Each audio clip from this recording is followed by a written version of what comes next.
Serpentor, the most evil foe of G.I. Joe. G.I. Joe. Cobra! Welcome back, Yesterland fans. I'm Neal, and on today's episode of The Toys That Made Sense, we're going over another installment of Hasbro's G.I. Joe Classifieds. Remember that exclusive that we were shown at San Diego Comic-Con? That's right. We've got Serpentor in box. Now, I was very fortunate. I picked this up, obviously secondary market.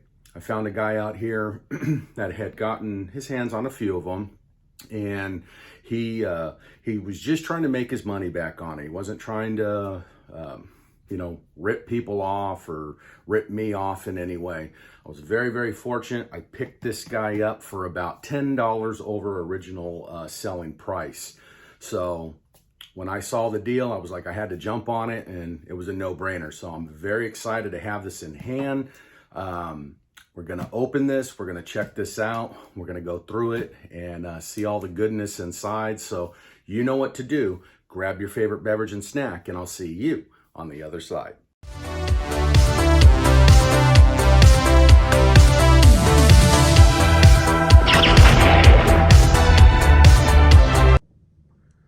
All right, guys, here we go. We're in studio, and yes, it's just a box. No, I'm kidding. It's the shipper, the outer box for the figure. Now, the majority of you already know when Hasbro released this figure and started shipping it. Guys that received them early immediately started putting up photos on Instagram, Facebook, all the social media, letting people know what these boxes look like, the numbers, everything. So with that being said, this is obviously the outer shipper. We got up here Hasbro, I guess this is SIOC F41405S00, some kind of a identification marker. We got a barcode down here. We got all the recycling legal mumbo jumbo, and that's pretty much it. That's the box. I mean, there's really nothing to it other than a lot of good tape that Hasbro from the manufacturer put on there to make sure this thing, stayed pretty solid. So without further ado, let's dig into this.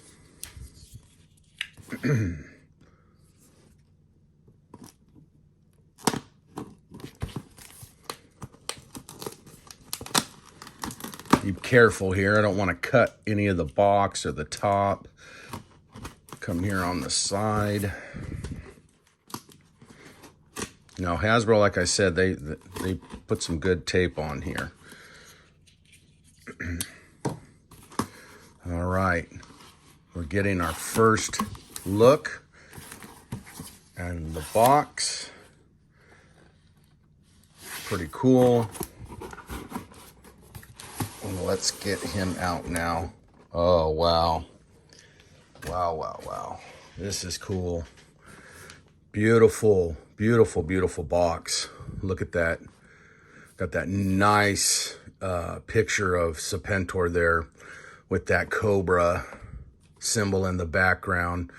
Looks like it's in some kind of chamber. Here's Serpentor in some kind of, who knows where it's at, his lair. Another part of Cobra's headquarters. G.I. Joe Classified Series, Serpentor and Air Chariot, Hasbro. Warning signs, age 4+. Interesting that they put an age restriction like this so low. I would have figured this would have been higher because I see this as more of a high-end collector toy.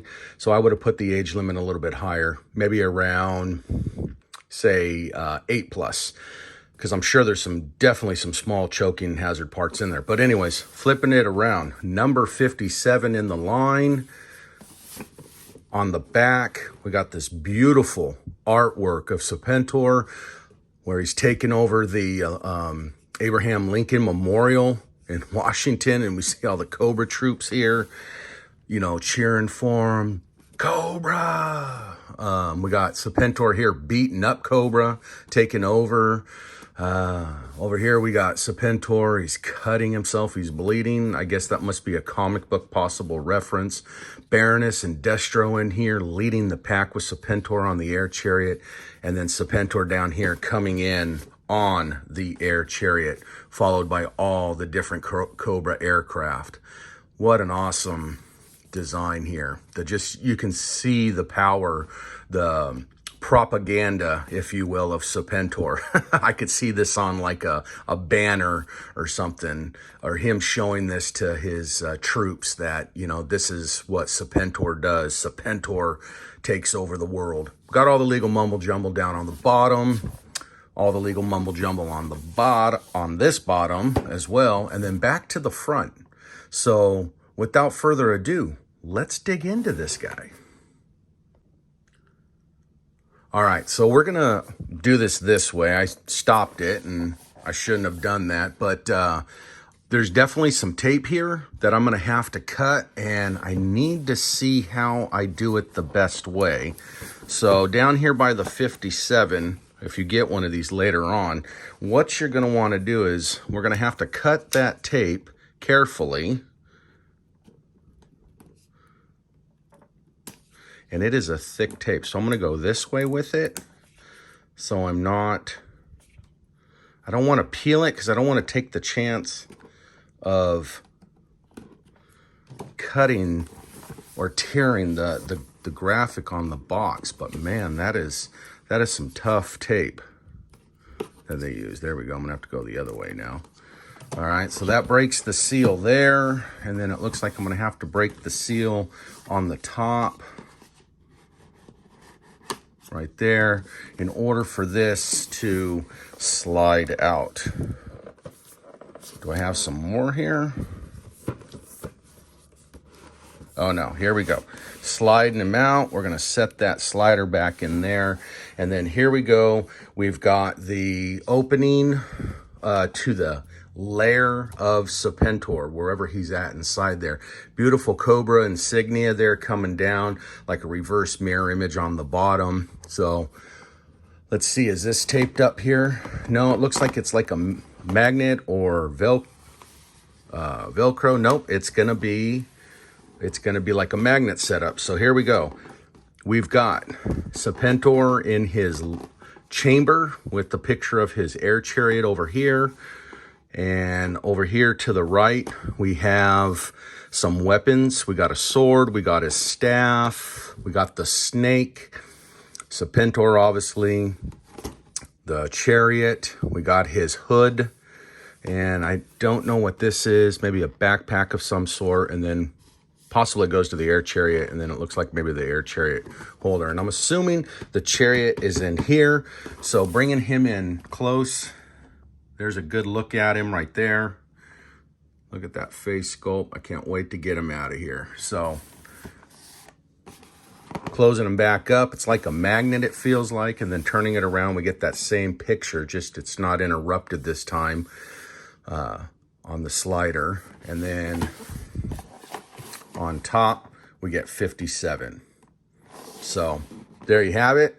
Let's get him out of the box. All right, guys, so I finally got him out of the box, and let me tell you, there was really no kind of rhyme or reason or direction in how to really get him out. I kind of just did the best that I could, but I will tell you, he was in there pretty complicated. I mean, for the most part, those little ties, I saved the majority of them and was able to slip some of these parts out, like the chariot, like steering mechanism, the snake, and stuff like that.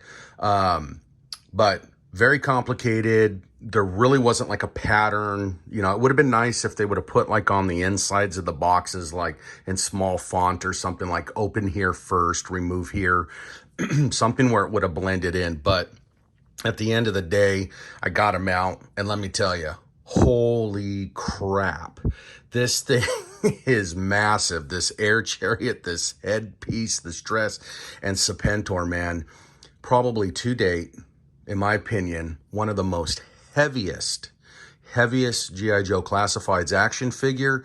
I mean, I pulled him right out of the bubble, set him down, and boom, he stood. No problems, didn't fall, there's no top heaviness. So again, this goes back to, they dumped all this research and development into this character, and they wanted him to be superb. They wanted to hit it out of the park, right? Hasbro did. And they did. But why don't they put that effort into every character? Every character, every sculpt, every design. So if they put that quality into every single classified's character, we would have a much, much better G.I. Joe classified line, I believe. So I'm not going to sit here and break it down any further. Hasbro, if you're listening, setting aside what's going on right now with your company, if you can do it this way on every figure right now, I guarantee you your fans will continue to purchase and not walk away. And then I'm going to throw this in here. There's no reason to be letting all those tens of thousands of jobs go. All right, I'm saying it right now. I know it's been said a bazillion times on other channels and podcasts and things like that. What you're doing is wrong. It's unethical. It's unmoral. You're putting families, you're putting men and women out of work. You're putting families in jeopardy, and it's wrong. I don't care if you want to say it's business at the end of the day. It's wrong. But getting back to this action figure, I got to give credit when due. A beautiful, beautiful sculpt, beautiful design. So let's get into it right now. All right, going down. Now, I'm going to probably have to pause, and I'm going to probably have to build this, and I'll come back to it and then tell you guys how I had to do it. So let's just knock the figure out right now. Let's get down to Serpentor. All right, looking at Serpentor from the feet down, we've got this same typical boot style with the classified, the shoe. It's just molded and updated. I want to say this is pretty much all new molds for this character, if I'm not mistaken. His feet rock front to back. They twist side to side, as you can tell. All right, going up the calf. Beautiful design here in the calf with the snake bands coming around the calf. We'll get to the cape here in a minute. Coming up to the knees, we see his armor going around his knees. It has that two-tone effect like it's on top. I like how they molded that. It's just not molded into the muscle of the leg. I mean, it's molded into the muscle of the leg, but it's molded on the outer part, so it looks like it's real armor. He does bend at the knee. Mine's a little stiff, not going to force it, don't want to break it. He is pinless. So coming up the backside, we get this scale-like on his backs of his legs. Moving up to the crotch here, we get his snake belt, if you will, right around his waist there, looking pretty good there. Moving up to his wrists. He's got these wrists. Now, we don't get any extra hands, so I'm not going to take the chance of trying to pull these out. These might even be fixed. We see those gold fingertips on his gloves or his scales, however you want it. They got his intrigued even and got down to the nitty gritty with the design coming up onto the palm. It's a very nice touch there. Moving up to the cuff, we got part of his armor there. You can tell it's got scales. It's really cool looking. Again, up here, butterfly joints, pinless. Beautiful. He's pretty tight. I'm not going to lie. I'm probably going to have to heat this guy up. I don't want to take the chance of moving him around and breaking something. I will say, though, this left arm seems to be a little bit more loose. So that could just be the way it was in molding. Moving up onto the chest piece here. Got a beautiful chest piece of Serpentor with the snake, the raised snake there, coming up around his chest, and then coming up around the hood. It looks like the two snakes coming up through here. And then moving up into the arms. Again, these are going to be T over post, right? I believe. I don't know. Let's see. Maybe not. Possibly. I don't know. And then moving up into the face sculpt there, we get that beautiful image of Serpentor there. And we see those fangs coming up and resting on his chin, coming down. I like the touch there of it hovering over the eyes. Beautiful sculpt, beautiful design on the head. We know that's Serpentor. The cow looks pretty good. We got that serpent, that cobra head up there. And then moving in to the figure, cape. Let's get into that. Mine's gotten pinched here a little bit, and that could have been with when they were applying it at the factory, and I might have to play with that a little bit more. But we got double stitching on the cape on their end so it doesn't fray. And then if you flip it around, as I said, you can see this beautiful scale work that somehow they imprinted into this cape. Now it's not paint from what I can tell. It actually looks like it's imprinted somehow, but this is not a vinyl cape. This is just a cloth cape. So however they did that, that's a pretty nice touch. And then obviously his hood here, you know, it would fold down kind of there on the back, but I'm gonna have to play with that and fix that. So let's kind of accessorize him real quick. We get his claw, or what people are saying is Wolverine attachment that goes on his right hand there. He's got a sword. He can fight with that sword. You can put that in there like so. He's got a snake-like staff also. You can hold that, if you will. It's bendable. It's a bendable, pliable plastic. A nice little touch there on, whoops, sorry, it's not really focusing. Let's see here. Pretty cool. No design really in the eyes, no paint. Like I said, there's a sword. It's pretty cool. It's got that cobra shield and head with the little red dot in it. Then we can change out the head and we can do the cow, and I'll probably do that here in a second. And then with the other hood for the head there. So, and then he comes with his staff. You can have him with his staff and pointing, you know, pointing out.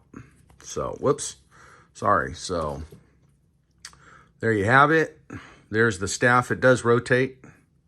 It's about, I don't know, I'd say about 5 inches long. Pretty cool looking.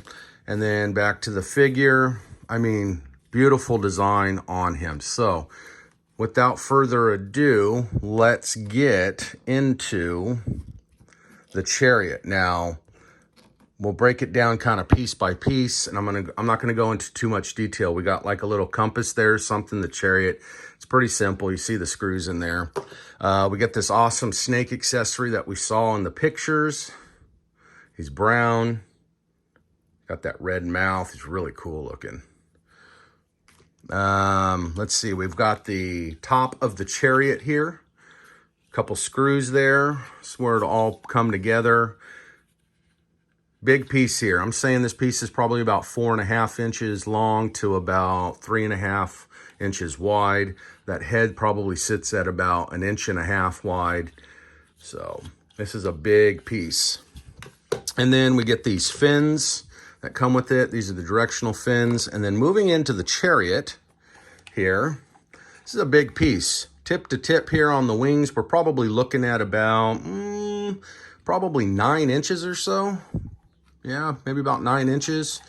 And then I like it that it's already pre-stickered, if you will, but it's not. It's painted on. We get the markings of the, you know, all the, you know, labeling on the chariot here. It says caution gun reactor. Flipping it around to the side.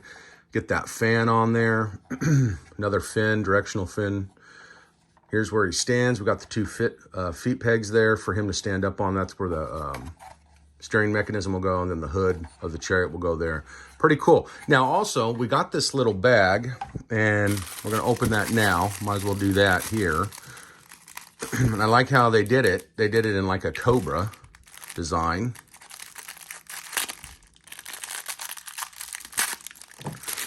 And let's see what we got going on here. This might be the rest of the accessories. Yeah, so this is going to be rest of the accessories, all the other stuff, the hands. They'll come out here, I believe. Or is it the extra parts to the chariot? Oh yeah, it's going to be the extra parts to the chariot and stuff like that. I thought we got a pointing hand for some reason with this guy. Maybe we didn't. So here's going to be the guns for the chariot. Just plastic, molded. They're pretty light. Nothing much there. Got the, I believe, oh yeah, these are going to be those little shields that zipped out on the sides. Remember from the cartoon we saw on the chariot. And we got the guns, and we got a small hand, I guess so, if you wanted to have them retracted instead of all the way out. So, and there's the gun. Yep, nothing much. So I'm going to pause right here. I'm going to build this guy, and we'll come right back. All right, guys, I got the chariot built, and it's really, really simple. The instructions are very, very simple. I'll throw them up here now for you. There's really nothing much to it. It's like 5 or 6 parts if you haven't built yours already, or if you decide to bring them out of the box. But step 1, you put the front of the chariot on. Step 2, you put the guide on, or the steering mechanism. Step 3, you put the fins in there.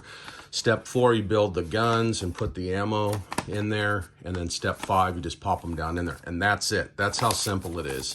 Really, really simple. But now, let's check them out here. Look at those guns. Pretty cool, man. Look at that whole setup. Look at that fan in there. That is really, really cool. The detail that went into that. Really, really, really cool. And one thing I noticed here is I like that. They put that orange in there like the engines are going. Like it's, you know, it's hovering. So, did a really, really good job on this. It is a nice vehicle accessory to go with the figures. So, all right, let's customize Serpentor here. Let's see what we can do with them. So, like I said, you can, like you said, we have the long claw there for him. You can pull that off. You can put the small one in if you want to. You can have the smaller one on his hands. Let's see, what else? We can take his head off. I believe you have to take it off this way though. Yeah. You take that off like so. I think do you have to take the whole back off? Yeah, you got to take the whole back off. Put this headpiece on here, like that, and then put the old traditional low-cal, right? Remember, as a kid, I believe this is how we got him, in the 3 3/4. And there you go. Got him like so. Pretty cool. All right, and then let's get him on the chariot here.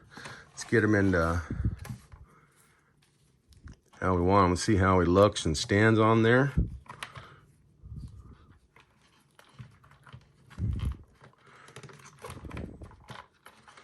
That ankle, that left foot ankle wants to kind of rotate out on me. Spinning him around now. I know it looks funky because I haven't messed with his hands here.